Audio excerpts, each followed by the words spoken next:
আসসালামু আলাইকুম এভরিওয়ান, আশা করি সবাই ভালো আছেন। Welcome back to my Facebook page.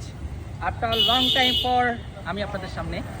আর এই ফ্রেমটা তো দেখতে পাচ্ছেন লিথোস বাউন্সার, যেটা blue colour, rainbow colour, all colour. আর এইটা কিন্তু আমার অনেক শখের একটা ফ্রেম ছিল।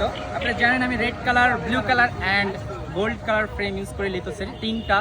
তো এইটা অলরেডি সেল দিয়ে দিয়েছি, মানে টাকার কারণে না, আমার কাছে অলরেডি 2-3টা সাইকেল আছে, দ্যাটস ওয়াই এটা দিয়ে দিতে হচ্ছে। তো এটা সেল হয়ে গেছে একদিনেই, মানে পোস্ট করেছি, করার সাথে সাথে আরেকজন নিয়ে নিয়েছে। তো এটা অলরেডি সোল আউট। আপনারা এটা সাইকেল জন্য নক দেওয়ার পাবেন না।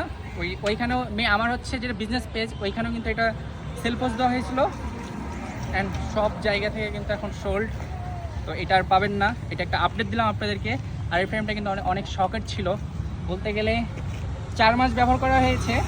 স্কার্স তেমন একটা নেই, আর ফ্রেমে কিন্তু পলি করা ছিল না, দ্যাটস ওয়াই হালকা পাতলা লাগলো, স্কার্স পড়বেই স্বাভাবিক। তো সবাই ভালো থাকেন, ফ্রেমের জন্য কেউ নক দেন না। আসসালামু আলাইকুম।